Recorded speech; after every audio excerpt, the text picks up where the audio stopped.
시간에는 저당권의 마지막 테마로서 공동저당을 보도록 하겠습니다. 우리 교재 139페이지가 되겠고요. 공동저당은 의미가 나오는 것이 아니라 계산 문제가 나옵니다. 즉 개념을 백날 외웠다 하더라도 계산 문제가 나오기 때문에 못 풀어. 예전에 제가 강의 처음 할 때 20년 전에는요, 공동저당 문제 나오면 암산을 풀었습니다. 그냥 딱 보면 풀려요. 몇 초 내에 10초당 걸립니다. 근데 요즘은 여러분 기출문제 보시면 알지만 공동저당 문제 복잡하죠. 아주 복잡합니다.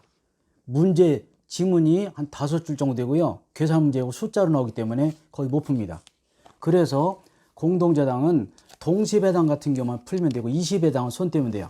제가 이제 책에는 해놨습니다만은 물론 문제풀이 과정에서 제가 약간 설명을 좀 해보겠습니다. 공동저당 문제에 대해서. 그러나 하여간 공동저당은 계산 문제로 복잡하게 나오면 특히 20배당 즉 순차배당 같은 경우는 풀기 어렵다는 거 말씀드리고, 자, 이게 공동저당 문제가 만만치 않다는 것을 알고 어려워하시는 분은 아주 제껴도 되겠습니다. 제가 제끼라는 말 처음 했네요. 왜냐하면 공동저당 문제가 우리가 1분 내에 풀기는 너무 어렵게 나오고 그 문제 하나에 매달리기보다는요, 쉬운 문제 서너 개 더 풀 수 있습니다. 그게 더 효율적이죠. 그래서 공동저당 문제는 그것을 염두에 두고 공부해야 된다는 거. 다만 공동저당의 뜻이 뭔지 동시배당의 경우에 계산법만 제가 간단히 강의해 보도록 하겠습니다. 자, 공동저당은 동일한 채권의 담보로 수개의 부동산에 저당을 설치하는 거. 추상적이죠? 예컨대 제가 은행에서 6억을 빌립니다. 그럼 담보가 12억 정도 들어야 돼요. 요즘 LTV, DTI 때문에요. 그게 좀 많이 낮아졌죠. 그래서 은행에서 6억을 빌릴 때 담보가 12억 정도 들어가야 되는데 한 20억 정도 건물이 있으면 한 번에 끝나죠. 근데 담보가 그렇게 큰 게 없습니다. 그래서 은행에서 6억 빌리면서 예컨대 8억짜리 토지, 4억짜리 건물 함께 집어넣으면 약 12억 정도 되죠. 50%? 그러면은 돈이 나옵니다.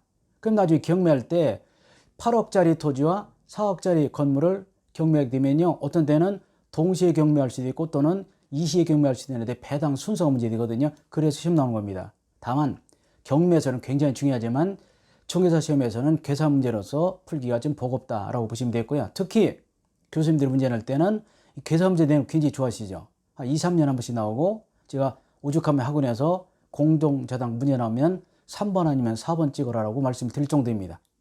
학원 수업에서는 풀어 드리지만 왜냐하면 한 문제 10분 동안 풀죠. 의미가 없다는 거죠.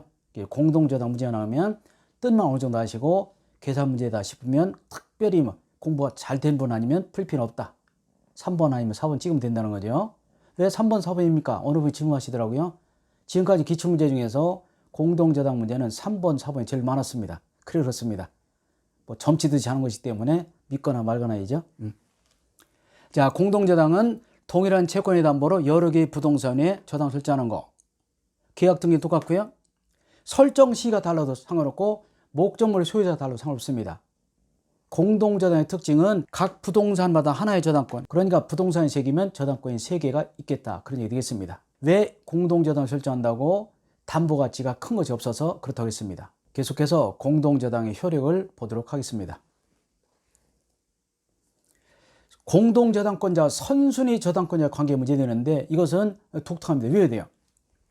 공동저당의 목적인 부동산 전부가 아닙니다. 일부에 선순위 저당권이 있다면 선순위 저당권이 존재하는 부동산을 별도로 경매해야 되지 함께 경매하지 못한다는 거 중요합니다. 문제는 2번과 3번인데 배당 순서가 문제됩니다. 굉장히 중요하죠. 그래서 제가 이제 예도 좀 해놨습니다만은 예전에는 이런 예만 시험이 났다는 거죠. 아주 쉬웠어요. 딱 보면 답이 나오게 되어 있습니다. 저도 그렇게 해놨습니다만은 공동저당 같은 경우는 공동저당이 왜 행해지는지 그리고 간단한 동시배당의 경우만 하시면 되겠습니다. 더 이상 우리가 경매를 배우는 것이 아니기 때문에 그런 게 있는 정도 보시면 되지 대입변제까지 다 알 필요는 없다. 담보 목적물이 모두 채무자 수, 이게 제일 많습니다. 아까 말씀드렸죠? 이건데 채권 6억, 은행에서 6억을 빌리기 위해서 어떤 사람이 토지와 건물을 동시에 저당을 설정합니다. 공동저당. 근데 토지의 가치는 8억이고 건물 가치 4억이다. 6억을 빌릴 때 20억짜리 건물이 있으면 한 번에 끝나죠. 그런데 담보 가치 큰 게 없기 때문에 여기 뜻이 8억짜리 토지와 4억짜리 건물을 공동저당 설정했다. 나중에 경매할 때 문제되는데, 왜냐하면 요 토지 뒤에 건물 뒤에 2번, 3번 저당권이 있을 수가 있어요. 물론 판례는 없어도 된다는 거죠. 없어도 이런 식으로 경매한다는 것인데, 자, 동시배당의 경우는 채무자 같습니다. 채무자가 X 토지, 채무자가 Y 건물을 담보로 정한 경우는요, 경매대금이 나오겠죠. 근데 토지에서 8억, 건물에서 4억이 나온다면 여기서 8억을 다 받지 말고 비례배당하는 거죠. 또 여기서 4억 받고 2억을 여기서 받지 말라는 겁니다. 그래서 쉽게 말해서 많이 나온 데서 많이 받고 적게 나온 데서 적게 받아라. 그래야 비례배당하여 후순위 저당권자가 나중에 경매 대금을 나눠 가질 때 편합니다. 그래서 동시배당의 경우는 간단한데요. 공동저당 목적물의 전부를 일시에 배당할 때는요, 경매대가 비례라. 경매대가 비례해서 배당합니다. 후순위 저당권자 없어도 마찬가지인데, 여러분 암산을 해보세요. 은행에서 돈을 6월 빌렸습니다.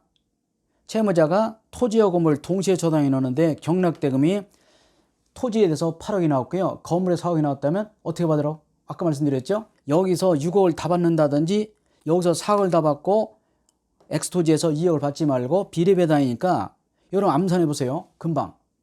암산하는 방법 어떻게 하면 되죠? 일단은 8억 4억이니까 2대1이네요. 그러니까 6억을 2대1로 받으라는 얘기예요. 4억 2억. 이것은 암산으로 되는데 일반적인 계산 방법 어떻게 하면 되죠?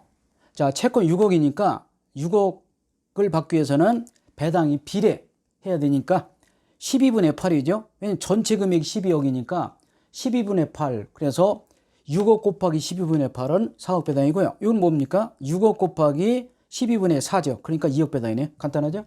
일단은 요 금액을 다 합하고 위에 분자에 8억과 4억 올리면 되죠. 간단합니다. 예전에는 3개까지 나왔어요. X, Y, Z. 여기까지는 괜찮습니다. 여기까지는 1분에 풀 수 있는데 대입배당 어려우니까 그런 게 있다라고 보시면 돼요. 대입배당은 나중에 여러분들이 9월, 10월 가서 공부가 상당히 되신 분들이 좀 시간이 납니다. 그때 이제 재미로 풀어본다 보시면 돼요. 요즘은 대입배당이 나오기 때문에 맞추기 어렵습니다. 그 정도 어려우니까 공동저당 문제, 계산 문제를 풀기 위해서 너무 신경 쓸 필요 없다. 여러분 부동산 학계로도 감평 어려운 거 제끼러 하죠. 그죠? 교수님 다 풀라고 합니까? 아니잖아요. 우리 감정평가, 저는 뭐 개론 담당은 아니지만 8개, 9개 나올 때 계산 문제 복잡하죠. 그러나 보통 저도 풀어봤습니다. 저도 증이 있어요. 그래서 저도 풀어오면 한 8개 중에서 또는 9개 중에서 8개는 풀리고 3개는 안 풀리거든요. 그것도 제끼면 돼요. 그거 제끼고 특히 작년 시험 문제 2019년 문제 계산 문제 어려웠잖아요. 저도 문제 봤습니다만은 대충 봤어요. 계산 문제가 어려운 경우는요, 민법도 어렵습니다. 왜냐하면 시간을 개론 시간에 많이 뺐기 때문에 그렇습니다. 그래서 작년 같은 문제도 어려운 문제 제끼면 되는데 개론 문제를 푸느라고 시간도 압박해서 민법을 8개 찍고 그러면 안 됩니다. 절대 안 돼요. 나중에 말씀드리지만 개론은 45분 내에 풀고 마킹 끝내고 나머지 55분 내에 민법 풀어야 된다. 그것이 정상입니다. 민법 풀면 끝도 없어요. 민법은 가불병이 나오기 때문에요, 시간 주면 많이 점수가 나옵니다. 그래서 민법부터 풀지 마시고 개론부터 풀되 개론을 45분에 풀고 나머지 55분을 민법 푸는데 할애해야 된다는 것을 다시 한번 말씀드려요. 동시배당 어렵지 않죠? 보시겠습니다. 여러분들 이거 누구나 맞출 수 있죠? 6억 곱하기 12분의 8, 12분의 4 그러면 이렇게 하면 이제 공평하다는 거죠. 여기서 4억, 여기서 2억 받으면 합산 6억이 이렇게 하는 거예요. 이게 경매대가 비례입니다. 비례배당. 20배당은 머리 아픕니다. 왜냐하면 한쪽을 먼저, 아까 8억짜리를 먼저 경매한다 이런 뜻이 되겠거든요. 또 4억짜리를 먼저 경매할 때 있고, 이때는 변제의 순서에 따라서 약간 복잡한 일이 벌어진다고. 이것이 대입배당인데 20배당 즉 순차배당의 경우, 즉 저당 목적물의 일부를 먼저 경매합니다. 그러면 먼저 경매하는 그 친구는 전부 일단 받을 수 있어. 그 목적물의 경매대금에서. 그러나 그런 후순위 저당권자 문제 되겠죠. 그 경우는 차순위 저당권자는 선수를 대여한다는 것인데 이 대위가 시험범위 아닙니다. 채권자 대위. 그래서 대신에 받을 수 있다. 먼저 받을 사람이 다 받아버려. 선순위 저당권자 다 받아가 버리면 후순위가 못 받죠. 그러면 선순위 저당권자가 저쪽 부동산에서 받을 범위 내에서 대신 받는다. 그런 되겠습니다. 아셨죠? 벌써 어렵잖아요, 이거? 그래서 그런 게 있다 정도 보시면 돼요. 공동저당. 특히 어려운 건 나중에 배워주면 담보책임 그렇잖아요. 제가 담보책임 요즘은 풀게 나와? 풀 수 있게 나옵니다. 또 작년 안 나왔었다, 담보책임이. 그래서 담보책임도 제가 여러분들 풀 수 있도록 강의할 테니까 그 문제만 푸지 나머지 제낀다 이렇게 편하게 마음 먹고, 지금부터는 스트레스 받으면 다 포기합니다. 제가 말씀드렸죠? 3월에 학원 오신 분 중에서 10월에 원서 내고 시험 치는 분이 반도 안 돼요. 중간에 다 포기한다고 그러지 마시고. 그게 왜 그렇겠어요? 점수가 안 나오니까 그런 거죠. 점수가 나오면요, 힘이 나서 더 열심히 하는데 점수가 안 나오면 힘이 빠져서 공부할 맛이 안 나. 그래서 포기하게 되니까 절대 그런 일이 있으면 안 된다. 그것은 공부 방법이 잘못된 겁니다. 아셨죠? 60점이 커트라는 것을 항상 하시고, 수업 들으면서 선생님들이 강조한 내용 꼭 나온 내용, 기본적인 내용 위주로 공부하시면 충분히 60은 가능하다. 그렇게 보시면 되겠습니다. 이것도 중요합니다. 담보 목적물이 채무자가 혼자 제공한 것이 아니라 물상보증이 따로 있습니다. 누구? 아버지. 그러면 채무자는 돈을 빌려 쓴 사람이고 물상보증에는 담보를 제공한 사람이기 때문에 이 사람은 억울하잖아요. 그죠? 그래서 이거 간단한데 동시배당의 경우는요. 즉 채무자 소유의 부동산과 물상보증인 소유의 부동산을 동시에 경매합니다. 그럼 아까는 6억을 받기 위해서 토지 4억, 건물 2억이라고 했죠. 근데 여기는 다릅니다. 채무자는 채무를 진 사람이고 즉 빚을 빌린 사람이고 물상보증인은 보증을 선 사람이기 때문에 물상보증이 억울하죠. 즉 물상보증을 보호해야 돼. 따라서 이런 표현이 나왔습니다. 자, 담보목적물이 채무자 물상보증 소유인 경우는요. 일단 채무자 소유의 경락대금에서 전부 받고 남을 때만 물상보증인 소유의 경락대금에서 받습니다. 순서가 있다는 거죠. 제가 예를 들어놨습니다. 채권이 6억이고 갑이 채무자, 을이 물상보증인데 갑이 자신의 토지 8억짜리에 담보를 설정하고요. 그리고 을이라는 사람이 4억짜리 건물에 담보를 설정해 줬습니다. 역시 8억 4억 같습니다. 그렇다 하더라도 아까 동시배당의 경우는 채무자가 소유자 같은 경우죠. 아까 채무자가 같은 소유자인 동시배당의 경우는 이 토지에서 4억이고 건물에서 2억이었죠. 그러나 이 경우는 채무자의 경락되면서 먼저 받는다. 그래서 6억을 여기서 다 받아. 다시 말해서 이 경우는 물상보증인의 경락대금, 즉 물상보증인의 건물의 경락대금에서 받을 수 없다는 얘기 되겠네요. 중요하죠? 이 경우는 채무자 소유의 경락대금에서 다 받고 모자랄 때만 이루어온다는 거. 여기는 모자라지 않죠? 경락대금이 8억이라면 채권액이 4억이니까 6억을 다 받을 수 있고 이 경우는 6억을 받으면 끝이지 물상보증인의 건물 경락대금 4억 이상을 받지 못한다. 이런 얘기가 되겠습니다. 아셨죠? 공평하잖아요? 법을 공부하실 때 공평하다는 느낌이 들어야 이해가 되는 겁니다. 담보목적물이 채무자인 소유인 경우와 물상보증인 소유인 경우는 20에 해당하는 좀 복잡합니다.